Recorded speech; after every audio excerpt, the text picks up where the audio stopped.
Hello, everyone. My name is Michael Gibson, and I am the creator of Norm Therapy. And we're winding our sessions down with Bobby and Montez. As a matter of fact, today, having Montez alone or solo, as they would say, uh, today is his last session alone with me, and Sunday is our last session with Bobby. So we'll be winding this series down, and we'll be analyzing this series for quite some time.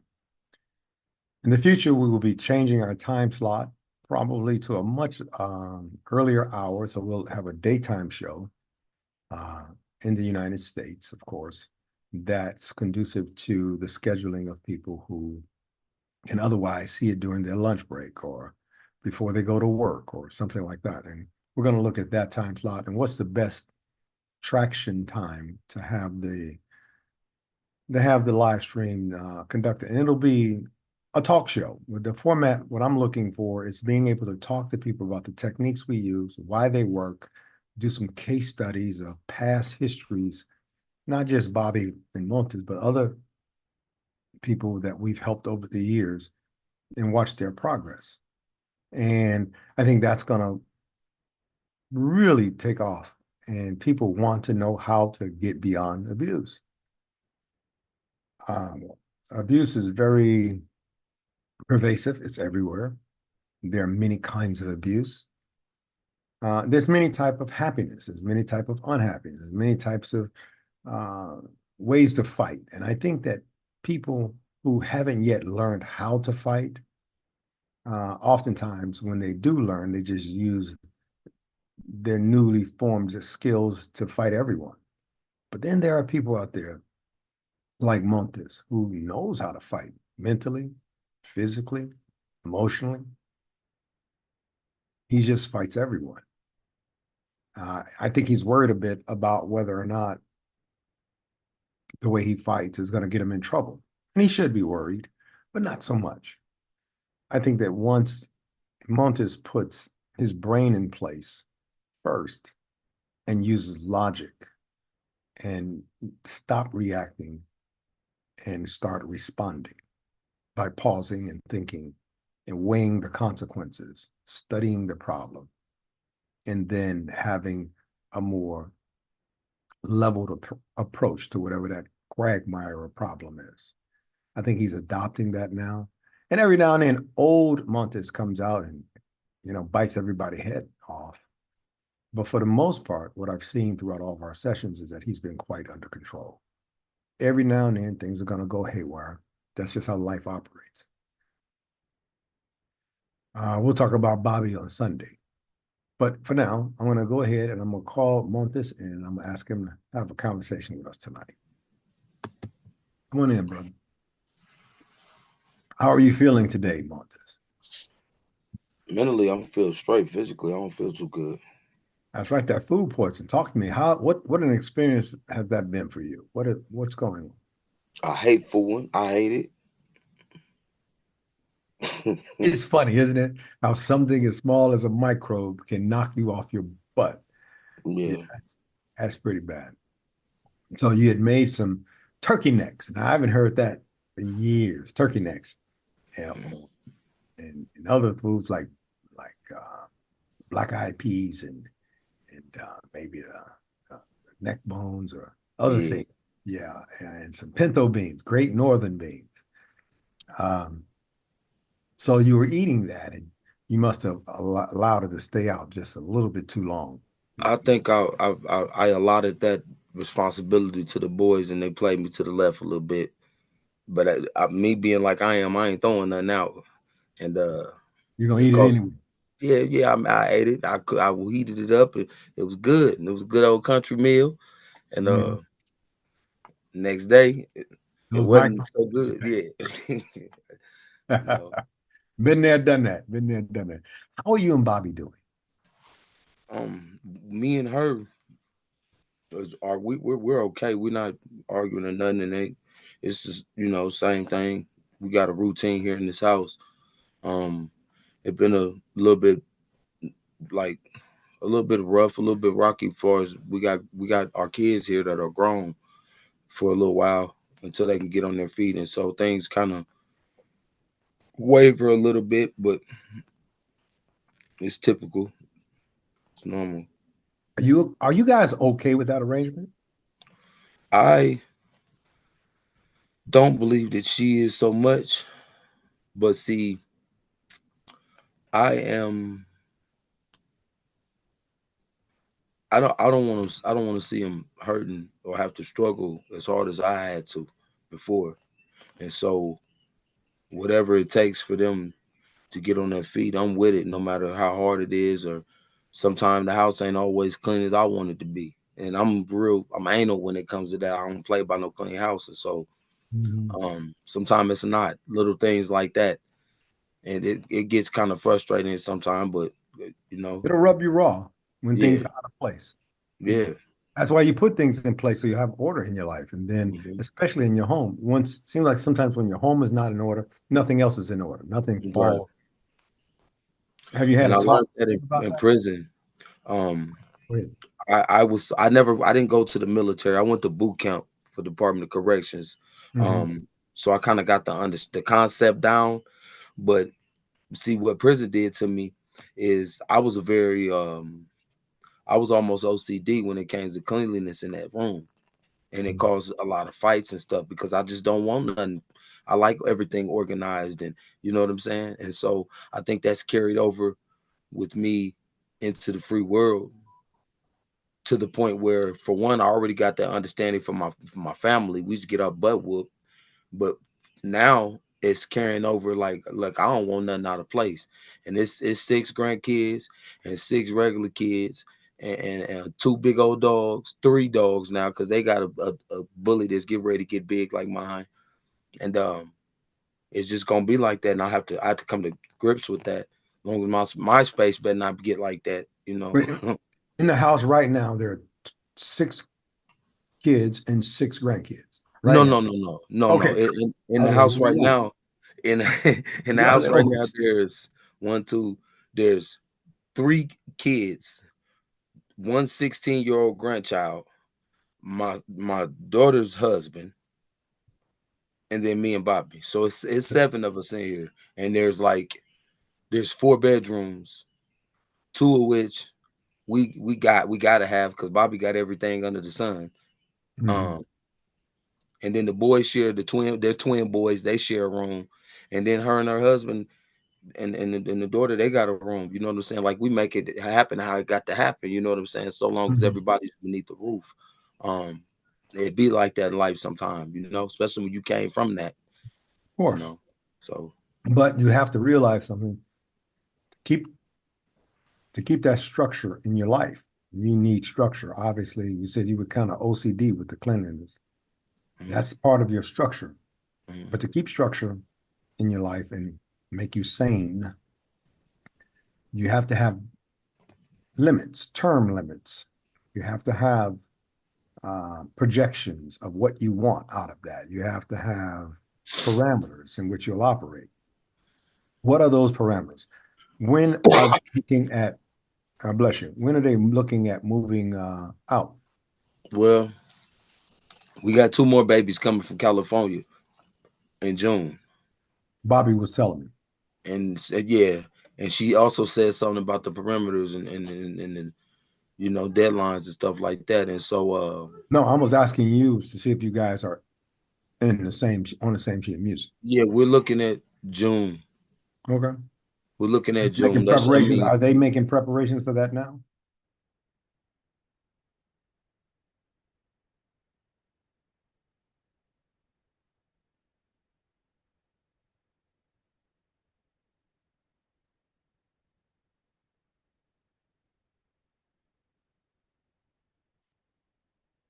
Montez, you're frozen a bit. Yeah. You may need to go out and come back in if you can hear me.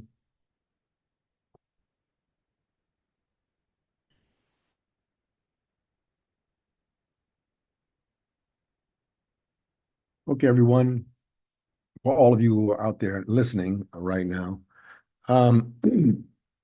Montez is frozen. One of the things I'm doing with him now, and I think he understands that, that's why he made it clear that he knows what Bobby and I talked about, was I'm trying to make sure they're both on the same sheet of music insofar as their house guests are concerned. Of course, I don't want to see anything happen to them. And if it's premature for having them to leave in June, then my objective is quite clear. It's not to put anybody in harm's way, but it's also to have them start thinking in terms of what is that plan going to look like in June, and what's the date and what's the time frame, and how everybody in a healthy manner can be moved along in their life so they can accommodate the other kids that are coming in town, number one. And number two, take care of one another and their families. That's very important. All right, here's Montez again. Did you hear any of that, Montez? Were you out? No, just the screen froze immediately. Yeah, okay. Well, I was explaining to the audience that what I was asking you, and the reason why I'm asking you these questions is because I want to make sure you and Bobby are on the same sheet of music when it comes to June and what needs to happen. You know, there could be a lot of emotions flying around when you have a countdown clock ticking and you've done nothing, not meaning you, but them. You've done nothing, according to Bobby, to prepare yourself for June. So they need to start preparing for June now, I do believe. And that'll prevent any kind of problems where you now have them plus their children, plus you and Bobby, plus the two new kids coming in. That's going to be a big issue, don't you think? It will, and we're preparing. As far as space go, we're preparing for that. It's all contingent upon the 30-year-old and her little unit. It's contingent upon them finding something. But what I try to make Bobby understand is this right here: Columbus is the fastest city growing in America right now. It has 1.7 million people here now. Um, and the median price range for a one bedroom, let alone two or three here, is $1,200. That's just one bedroom. Now, if you come to this city and you don't have the rental history, the credit history, if you can't provide 3 times the month's rent every month, so if our rent is $1,800, if we can't provide 3 times that, which is almost a little bit over $5,000 a month, you ain't getting no apartment here or a house in the city. And Not so bad. it takes time. And I try to make Bobby understand that. And I'm not about to let them kids go outside. They from Mansfield, Ohio. They from a little bitty town. You know what Yeah, I'm saying? been there. And It's a so rough place. yeah, it is. And so we're faced with that right there. Bobby's she's no nonsense, and she gonna push it to the point where I'm not really gonna say a whole lot so long as my house ain't being disturbed in the way that I want it to be, because I try to keep my ship tight as I can. When you dealing with big boys, 19-year-old boys who got that chip sitting right here, you know. What happened to the military? I thought one of them was going into the military. Well, he still, that's still an um ambition, but he's been out of school for a year now, and he's not acting right. But he's not ready to go into the military. His mind ain't. What does that mean? His mind is not right. He went from God, from going to church every day and doing everything that he needed to do, to his everything changed To what? to like he's just acting up, and we can't always keep control of him. Dealt with a couple bouts of running away and stuff like that, and so it gets rough. When I was just before I went into the military, and I had not really spoken to my father at all. I happened by happen chance, I met with him and I asked him one question because I was kind of, afraid, of going into the military.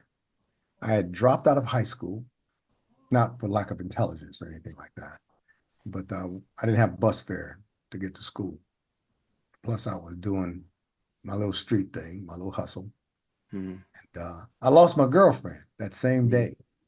So I couldn't go to school, lost my girlfriend, and a couple other small things like that happened. And I was about to commit suicide. I was in a room with a closed door, sitting on the edge of a bed with a knife, and it was literally cutting my stomach. I was about to do the Harry Carey thing and kill myself. And then I get this voice. It was my sister, my oldest sister. She knocked on the door, boom, boom, boom, boom, boom. In those days, there was no such thing as a cell phone. It was just a kitchen wall phone, and that was it. That we had some daisy flowers kind of pasted to. So she brought the phone to the door. She said, "Boy, open the door." I said, "What do you want?" And I'm sitting there holding the knife. I'm talking to her through the door. She says, "Boy, what do you want?" I said, "What do you want?" She says, "You have a phone call." I Those days, nobody had my number. Like, what the hell are you talking about? You had a phone call. I said, "What?" And she says, "Come get this boy." And I said, "Okay." I put the knife in between the two mattresses and go out to the kitchen, hit the wall phone. And I said, "Hello." And the guy said, "Young man, how are you?" I have no idea who this voice is. He said, I said, "What do you mean? How are you?" He says, "Okay, I'm fine." And those kind of salutations. So I'm still wondering who the hell is it. He said, "You don't know who this is, do you?" I said, "No." He said, "This is your uncle." I said, "Your uncle? What uncle?" Because my mother had 11 brothers, you know? I knew all their voices. And I hadn't had anything to do with my father since mother and father divorced when I was like 11. So I don't know these people. And it was my father. He said, "I'm your father's brother." He said, "I'm Henry. I'm Uncle Henry. I'm your father's brother." And I said, "Okay, well, hey." And I remember then it clicked in my head when I was like 3, I was running through his legs playing. I'm like, "Yeah, okay, I remember you. Yeah, Uncle Henry." He said, "I understand you dropped out of high school." And I began to make an excuse like, "Yeah, but it wasn't because of," he shut me right up. He says, "No Gibson has ever failed at anything." And I'm like, "Okay, Unc. Well, I already failed. I'm out." Going upstairs. He says, "No, you haven't." All up. And ain't nobody gonna stop me. Well, I need you. I'm gonna beat them up. So I can talk to her about this basketball. You can just put it's okay. Life happens around you, Montez. Life happens around you. Anyway, so he asked me the question that changed my life. He said, "How would you like to come?" Because he lived in Houston, Texas. He said, "How would you like Yeah. to come to Houston and get ahead of the game?" So it was like, let's make a deal, Monty Hall. I was like, okay, I can go back in the room and kill myself, or I can go see what's happening in Houston. I didn't care. So I said, "Sure, I'll come to Houston." Next thing you know, I was on a plane. I took a plane. He bought me a ticket and everything, and said goodbye and all that kind of stuff. But before I did, he was talking to my mom, and she had signed a waiver for me, for him. I'm a kid. I mean, I'm a teenager. I didn't know the gravity of the situation. When I get to Houston, I take the ASVAB test, the Armed Forces battery that you take to go into the Armed Forces. My uncle was a recruiter in the military. He was a sergeant first class recruiter, and he recruited me into the Army. And I was effed up, believe me.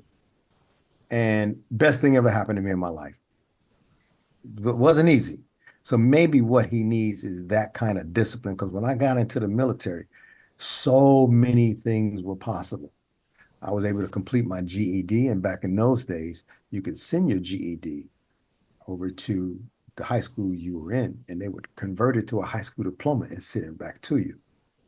Back in those days, I don't know how it is today, because Mhm. it wasn't for lack of intelligence. We had no money.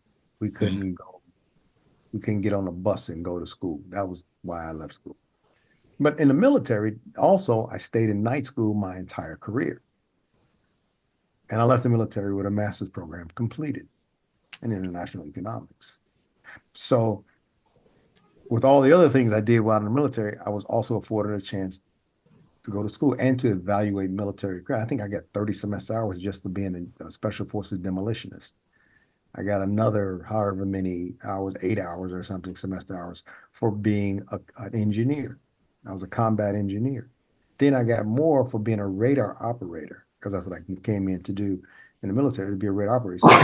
So bless you, evaluating those skills, I never knew they could do that. And they applied it all towards my college degrees. So the military was a great place to be. Yeah. I have no student debt, none. Never had any student debt. We just paid as we went along. That's what I did. That's how most things were back in there, because we came in under the Volar Army, the volunteer army, and not the draft or the old not the draft. So I'm thinking maybe military is a good thing for him, because it will straighten you out. The military will 100% straighten you out. If you apply yourself and just deal with what comes next in the military, you'll come out a better person every single time. Sometimes people are they're wired a little bit too tight. Sometimes they get in circumstances where, PTSD and other pressures will hurt them. But for the most part, people come out of the military ready for the next thing. I think that that's probably the best place for him to go.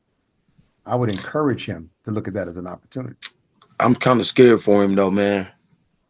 I'm scared for him to go to the military, and it's the reason why. I stay in tune with these politics on this TV. I know who getting ready to get voted for, who's not. I know who's getting a lawsuit or civil suit. I know what they're doing. I know who Hamas is, Netanyahu is, and everybody else. I understand everything that's going on. And man, our kids is going over there, man, and dying, or they getting snatched up and becoming POWs. That's a fear. That's a big fear. You know what I'm saying? That's a fear of any parent. It's a fear of Yeah. anyone. The people who don't really understand the military, there's a thing called esprit de corps. There's a thing called integrity and honor and duty. And if I added up all the police, all of the FBIs, all of the Interpols, all of the armies, navies, and Marines in the entire world of every government, matter of fact, if I added them all up for all of history, I add them up, and let's say there are billions and billions of people over the life of history, or throughout history, I should say, that I'm calculating through. The protectors in the world only equal about 0.75%. Everybody who's ever fought in a war, in the army, they're less than 1% of the global population in the history of the world. And so at the end of the day, we only have a handful of people protecting us. So everybody's running around talking about freedom, and I'm a patriot, and I'm a soldier, and I'm all these things. But 99% of the people in the world have never fought for their own country, have never stood up for anything beyond that of whatever's in their immediate surroundings. Your son going into the military, as dangerous as it is, because it's better to be prepared as an adult, especially part of that 1%. It's better to be prepared as an adult going into manhood by being in the military than not. And there are inherent risks to being in the military.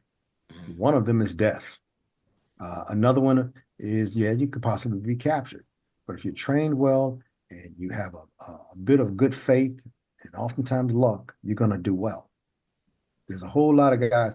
For every guy you see that didn't make it, there's 100 or 200 that did. So, fate is still fate.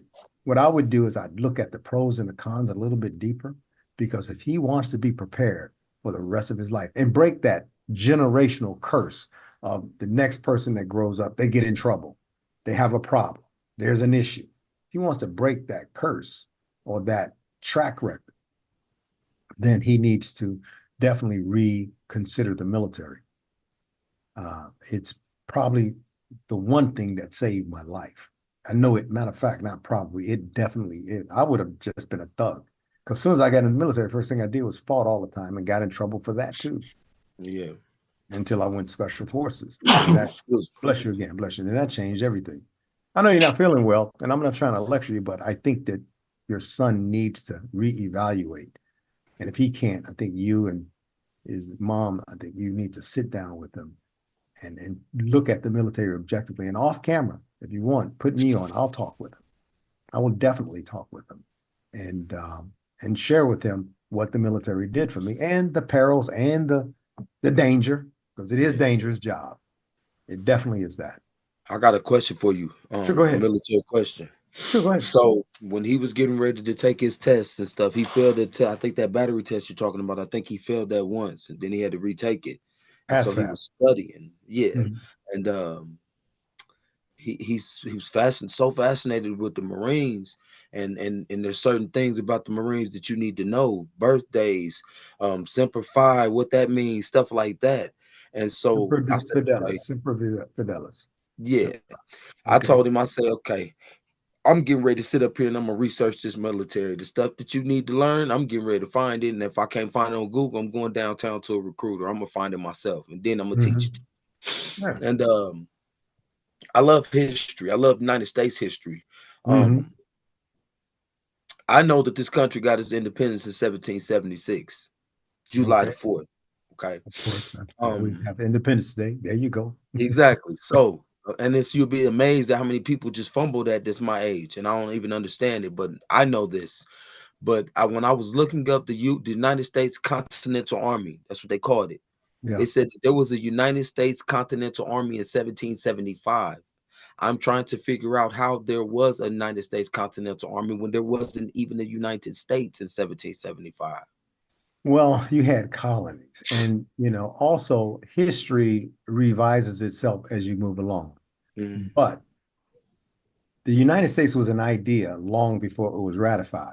What actually happened July 4th of 1776 was the ratification, where John Hancock and others signed. But the idea is like saying 4 years running up to be president. But there's history of the U.S. Continental Army trying to unite, using all of the colonies and all of the potential states to bring in everybody under one roof. It wasn't even federal then. That idea was to move forward as a unit, as a united front. So the United States Continental Army, or the U.S. Continental Army, was born. But it had to protect itself from who? Independence from who? The crown. King George. Exactly. So the independence from the crown. So when that happened, it was easier to unite. And then as a country, potential, because the independence hadn't really occurred, but they were still considered the U.S. But as a country, they had to fight, the British, and they even allied at times with the French and other Europeans in order to defeat the British. Yeah. And of course, I think was that Admiral Stonewall or Cornwall, I think it was Cornwall. Yeah. But God, I haven't talked about this in quite some time. But the military has a long tradition of kind of straightening men out. I know I would have been a thug and a criminal just as easy as that had I stayed in Chicago. I would have just been there. Whatever came next, I would have done. That's it. I'm wired that way for what comes next. And the military proved that to me, because whatever came next, in order to be a Special Forces Green Beret, you have to have volunteered for it. They just can't push you in there and say, go ahead, almost kill yourself every day till you become a Green Beret. And everything you do to get there, you have to volunteer to jump out of planes. You have to volunteer to go through some training that you could possibly die on just about anything you do. You had to volunteer to have people on top of you all the time, rah, rah, in your face. You had to volunteer for language school. You had to volunteer. Then I went to Ranger school, became a Ranger, a U.S. Army Ranger, and I volunteered for that. Then I volunteered for free fall. Then I volunteered for demolitionist. And then I volunteered for scuba school, Special Forces Scuba School. the when I went through Special Forces Scuba School, I was the first Black guy since 1966 go through Special Forces Scuba School in the U.S. Army. So I was the And you know only. what? I Go ahead. just watched the movie. I'm sorry. I just watched Go the ahead. movie with Cooper Gooding Jr.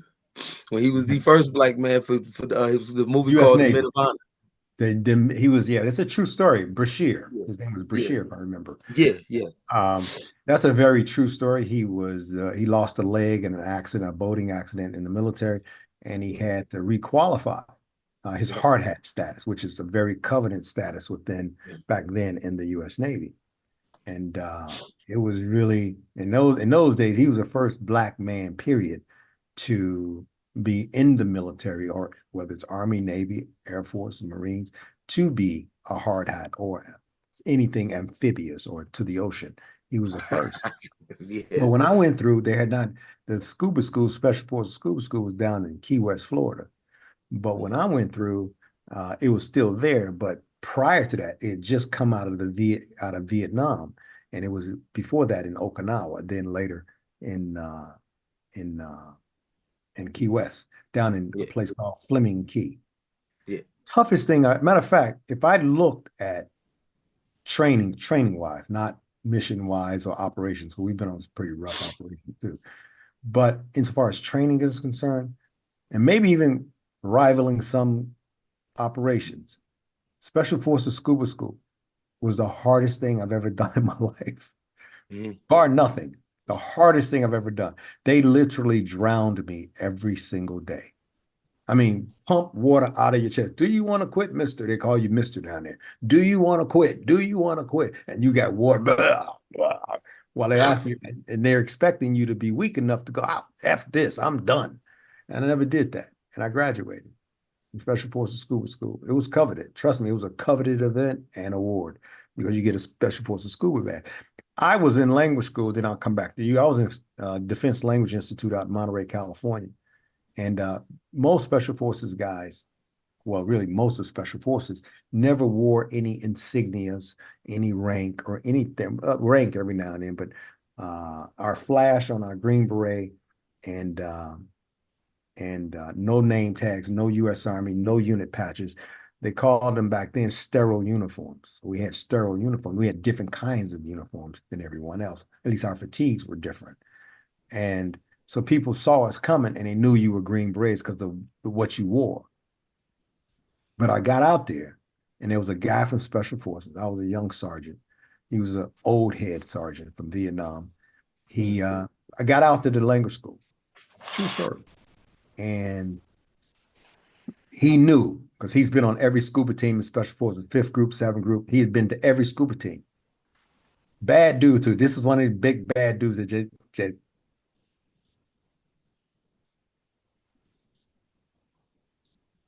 and crush your larynx and kill you by one hand, that kind of guy. And so he saw me, and I'm walking around proudly with my scuba patch on, because we had to wear uniforms out of language school because there were other students there from the Air Force and from the CIA and from all these different places learning languages. And he went to the commandant. He went to the commander, or my unit commander, because I was in the unit. And then he took me to the commandant of schools and said that I was wearing unauthorized insignia and badges on my uniform. Yeah. And the captain called, it was a light colonel, a lieutenant colonel come in, if I remember correctly. And they stood me outside the office and this guy was a senior sergeant. So they were like cussing up and down, talking about what a fraud I was, how bad, why did you guy is in this school, I can hear it all. I'm standing outside of the office in parade rest, like standing like this stuff in parade rest, waiting for them to call me in. So I get in there and they went and got what they call my 201 file, which is your file where all your military accomplishments are properly documented. And so they ordered that and they got it from personnel, came down to the commandant's office. He opened it up. He said, here it says you are a Special Forces driver. I said, no, that's diver, Special Forces diver. And he says, you mean to tell me you went through Key West, Florida? I said, yes, sir, I did. So they get on the phone with somebody. I guess they call Key West. And of course, same people are still down there. They say, oh, yeah, he graduated. He did very well. Wow, first black guy to graduate this school. I mean, we worked with him and we tried to kill him every day, but he made it. Literally. Literally. And the commandant went from looking at me and sneering at me, and he started looking at this sergeant and said, what the hell is wrong with you? There's nothing unauthorized about his uniform, blah, blah, blah, blah, blah, blah. And he told me to get my ass out of there and get to class, to language school. That was my first day to language school, as you understand, because I wasn't supposed to have the coveted scuba badge, the Special Forces scuba badge. Wasn't supposed to have it. As a matter of fact, I wasn't supposed to even go to scuba school. I had put in for scuba school. Yeah, I put in for scuba school. And then we had a mission come up and I couldn't go to scuba school because I would be out on a mission during the time slot. Yeah. But then the mission was canceled, but they'd already canceled my slot at scuba school and they were hard to get. So I was at what this place, I think we called it, I forget, it was, it's called SWCC now, Special Warfare Center. But back then it was called JFK, it was called IMA, Institute for Military Assistance. Anyway, I went into IMA and I sat down and I saw some guys I knew. And they said, what are you doing, Gibby? Because they call me Gibby every night. And I said, oh man, I'm just sitting here, trying to get some stuff done. He says, hey, I'm going to go down to Key West scuba school. I said, really? And so I went in there and sat and just started talking with them. And so the instructor that was telling them what to expect in the course, he just passed around a clipboard. So everybody just sign your name on this list. So I'll make sure we got everybody here. So the clipboard came to me and there was empty spaces. I just wrote my name in there, literally. Right. Next day, they cut orders. And I was going back to scuba school because I had already gone through 2 weeks of pre-scuba, which was harder than scuba school. Yeah. They take you out to Mont Lake, you swim around and all day for 6-8 hours a day. I mean, you're so tired, you find yourself at your door with your hand on a doorknob, asleep the next day, not even walking in your house. You were so tired. Mm-hmm. And went down to scuba school. Next thing you know, I graduated, I went to a scuba team. And that's how it went. I wasn't even supposed to go to scuba school, even after I was approved to go and went through pre-scuba, but ended up going anyway. And I don't think it was luck. I think it was my fate. What do you think? I think so too. Okay. We have some questions in the chat. Take a look at what we have over here.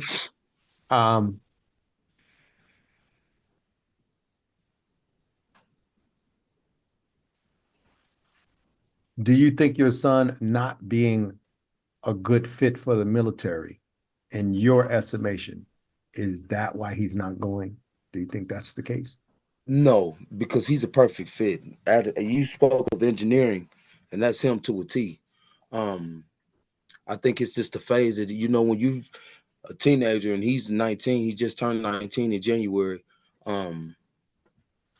You go through some type of weird little phase. I don't know what it'd be like for women, but for men, for males, you gonna go through some type of little era where a phase where you're tough and you know everything and you're lazy and all that and wrapped up in one. And that's what he's going through. That's what he's going through. If anything on the planet will straighten that out, trust me, the military will. And they'll help him.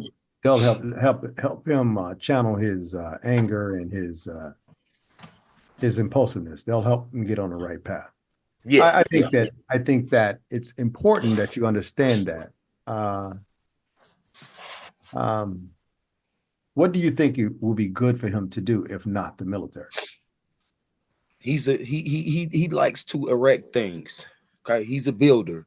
He puts things together very easy, very fast. Some things I can't do, he put it together real fast. And that is educationally, I think that's the area that he would go into. He needs to be some type of architect. If he know how to read blueprints, we're ready to roll out. And something along those lines. Something where you're like maybe a contractor or construction engineer or something like that. Yeah, but I want him to catch. Look where you are right now. They have some of the world's biggest buildings. Yeah, they do. That's what I want him on. Get one of them buildings. I think that's good. A lot of guys they become journeymen or masons or other areas of construction, and then they get a feel for it and understand the parameters of it, at least in their areas of expertise. And then they sometimes stop what they're doing, go back to school, and they become an architect, or they become a more specific kind of engineer, or they become a builder, a construction superintendent. It just depends upon what that vocation is or what areas that they're interested in. But I wouldn't rule out the military, because the military, if you're smart like he is, like you say he is, if he scores high on that test, most people have test anxiety where they just screw up on tests. If that's sometimes is not the true measuring tool of an individual, that test. I tested extremely high on it because, of course, I had my uncle who was a recruiter. And so we talked all the time, everything military, everything life, everything. Without him giving me the answers, he never did anything like that, try to give me the answers or any kind of crap. But I scored very high, and I could pick just about anything I wanted to do. So I got to radar operation and repair. It was like a handyman kind of thing. And they sent you to school for it down in Fort Sill, Oklahoma, is where I went to that school for that. I think it was a 17 series. The 17 Bravo was the MOS, the military occupational skill was a MOS 17 Bravo, if I remember correctly. That's where I went first. When I graduated basic training, I went to school to become a radar operator / mechanic, going into both of them. So that's what it was to start out. And I mean, that was one heck of a journey. And I stayed in that very little time. As soon as I left the school, got out to my unit, next thing you know, I was joining Special Forces. That's a whole nother long story. But things do happen. And what happens also in life is people have forks in the road where they need to make decisions. I don't think it should be your decision whether he goes in the military or not.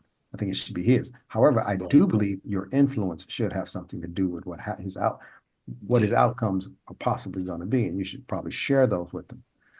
But the last thing, and this is one of the things I want to say about that, the last thing you ever want him to do is look back over his life and say shoulda, woulda, coulda. Yeah. It's the last thing that you want to do to a young man, because he will lose all perspective as he gets older on what his true purpose is. It took you all of what you're going through now to see that your purpose is trying to be a concerned and good dad. Look at you. Quite a different guy that I first met. But it definitely put things in perspective. He needs to have that same epiphany, that same aha moment. He really does, where he figures it out. Was that just him screaming a minute ago? No, that was him did something to act up and got everybody on his butt. That's what. Okay, I understand. But what I'm trying to say, though, and that's gonna happen. It's like when you're being corralled, like a horse in a stable, and you're just being pushed next to the next horse, and the next one is kicking you, and you're bucking this one, and you're ready to go run. This is his time. He's 19 years old. He's a man. He's a man. And I think the decision that needs to be made is the one that helps him to further his trek, his path as a man. And if there's any entity on the planet that's going to do that, but you have to be serious about it, that's the U.S. Army Marines. Now, I've worked with Marines in the worst of circumstances, in the worst of places. And some of the best possible Marine recon, force recon, these kind of guys. But I can guarantee you something. They're the baddest asses, probably one of the top group of badasses on the planet. And I say that with great respect. We had this joke back then that we used to tell the Marines, and they used to say crap about us. I would say to a Marine, I say, the Marines looking for a few good men. And they go, yeah. I said, yeah, and they're still looking. And they hated me when I said, they hated me when I say that. But they knew I meant it out of love and respect. Yes. But these guys are no joke. They don't play. At least the whole core. That's what they call it, the core. Core is no joke. Special Forces, saying you meet some guys that are just so damn ominous and so elite. that you just wonder how they still walking after being shot 17 times and still, you know, in the battle, still working every day. I wanted to take a time just talk about me and you and the decisions that you make. So I can ask you this one question. I was going to do it anyway, and it just popped up on the screen, believe it or not. But how have these sessions helped you? I don't think I'm as impulsive as I used to be. I mean, I got a whole lot of work, and I understand that and shit. But I don't do half of what I used to do, or respond half the ways that I used to respond. I be trying to stop and think these days, and I never thought that I was gonna do that, because I'll tell you I ain't listening to you. That's how I was growing up. I'll tell you just like that, I ain't listening. I'm listening now. So I'm glad to hear that. You're a smart guy. You need to keep using your intelligence for your good and not your detriment or your bad. I think that that's important. Are you ready for what comes next, Montez? Yeah, I mean, I don't have no choice but to be ready. And I've been like that all my life. I'll go through anything. But you do have a choice. You do have a choice, and you made it by being ready. By being ready means you made the choice and you are ready. And that's a good thing. That's a very good thing. Some things you don't have the luxury of, and that's being able to look forward way in the future for something good until these days. Yeah. That's what happiness is. That's all happiness is. It's the ability to look forward to something in the future. If you got nothing to look forward to, you are unhappy. But if you really want happiness, have something to look forward to. Have a good wife, have a good family, have a strong work ethic, have a new house, have a new car, have a new way of life, have a new level of education. Watch your sons grow into men. All of these things bring happiness and joy. Having something to look forward to. So are you ready for this last session with Bobby coming up? Yeah, I'm smooth. All right. You know, yeah, I still got a 20th session with you. I have one more session with you after that. I think on that Tuesday. Was that a holiday? Thursday. This Thursday coming. Thursday, right? It's a holiday. That's why I'm not seeing it on my list. It's this coming Thursday. I think it's important that you start winding down your mind about the things like you just said a minute ago. That was very, very profound, by the way. I think you said you stop and think now. You just don't react, you respond. The one thing on this earth, Michael, that scared me more than anything is having to go back to prison, man. It should scare you. And that's a good thing that it scares you. I'm not trying to be locked up in nobody's jail, so I know exactly what's waiting. I got multiple different experiences across states, and I know what's waiting. And I ain't about that life no more. And so whatever it takes for me to stay away from that is what I'm doing. Do you know the difference between honor and integrity? I know integrity is having no. It's like morals. It's like knowing the difference between right and wrong, or doing something when ain't nobody looking. Those are yeah. I want to explain to you. Those are called ethics, but and you know it's part of integrity. But let me explain to you. The saying is this: honor is what you have when everybody is looking. Integrity is what you have when no one is looking at you. You have to be that honorable person all by yourself. And the commitment you just made now to not wanting to go back to jail, you have to not only do that in front of everybody to make sure they know that you're not going there, but also when you're all alone and you're standing in the shower, you got soap in your eye and it's stinging a little bit. And in the back of your mind, you're going, I'm not going back to prison. And this is why. You have to have a why to everything you want to accomplish. You got to define that why I'm not going back and put that behind your forehead so you can see it with your mind's eye. I think it's very important that when you're all alone, that guy saying to you, I'm not going back and this is why, is much more powerful than telling anyone else.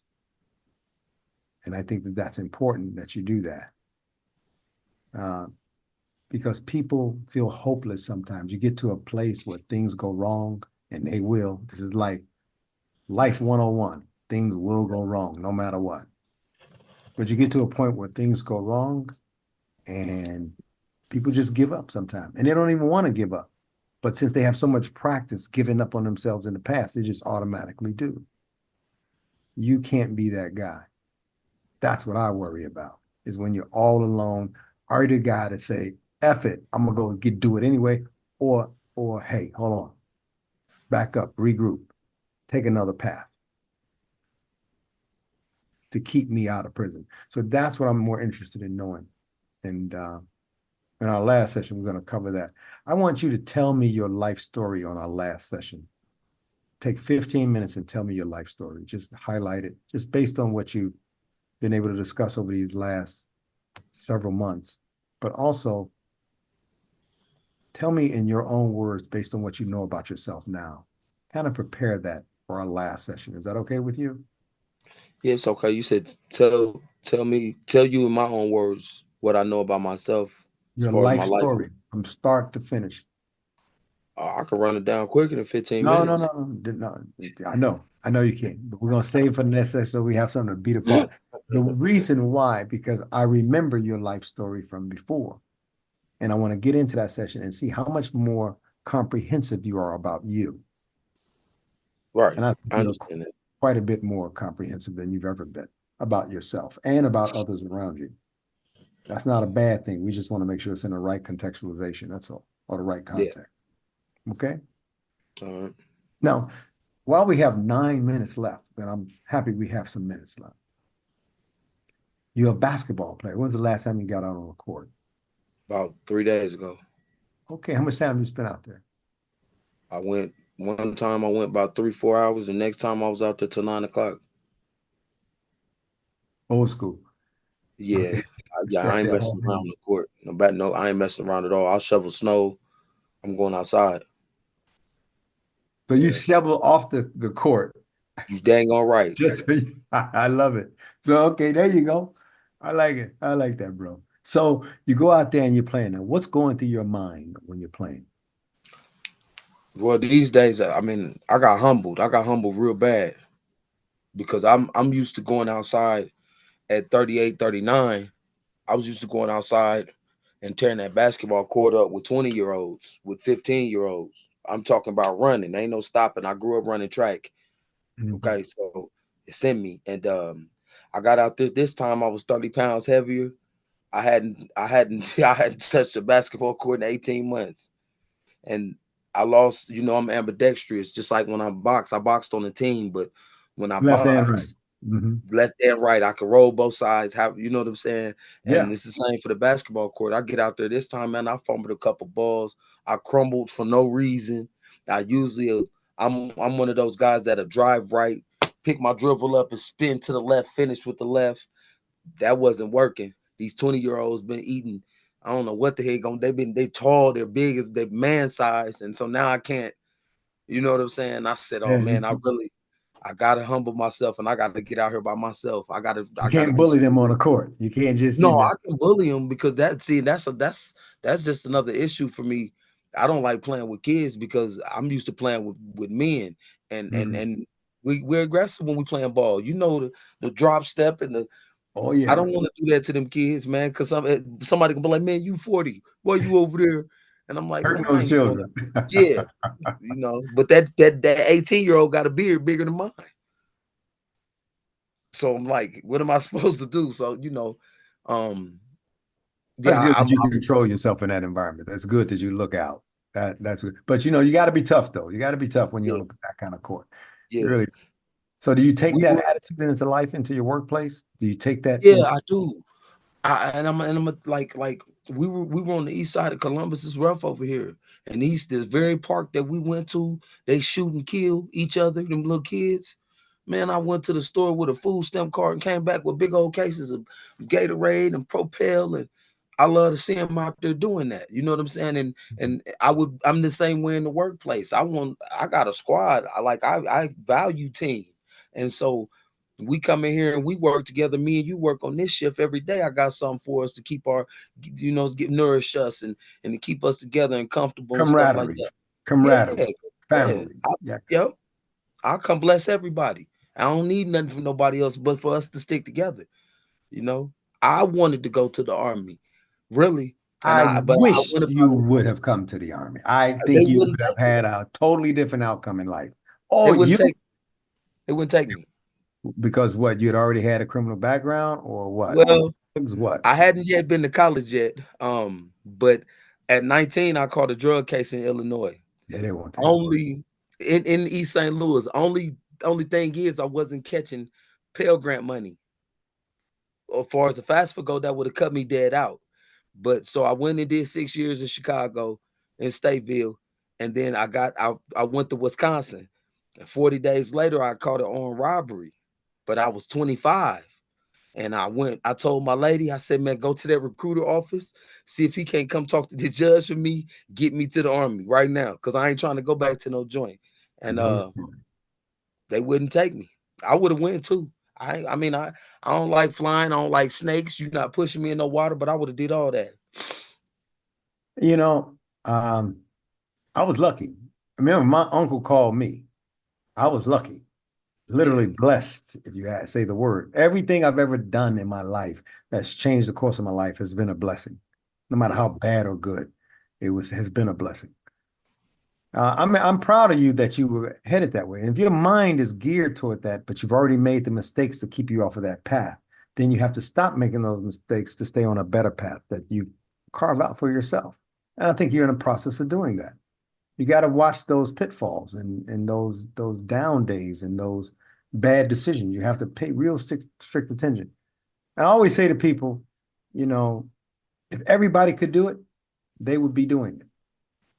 So do the hardest thing you can. Stay out of trouble. Learn the best trade you can. That's harder than anyone else can possibly imagine. So when you master it, you're better than everybody who's tried. And then it makes you more available to advancement in your life. It makes you more credible, and it makes you more attractive to people because you've done something that most can't. So figure out what that thing is, Montez, of course, and then do that hard, difficult thing that takes discipline and time, and you love what you do. Or you may not even love it now, but it'll get you where you can go so you can earn enough money and have enough status to do what you love to do one day. You're still young enough to get that done, brother. So, and I'm wishing you well on that. We only have like 3 minutes left. What do you want to ask me? Michael, I ain't gonna lie. You tell me everything I need to hear, everything I need to know. You the only one want to wrestle with me. Why is that? Why do you think that is? I mean, because man, I'll be soft as a cotton ball, and then I'll be so abrasive.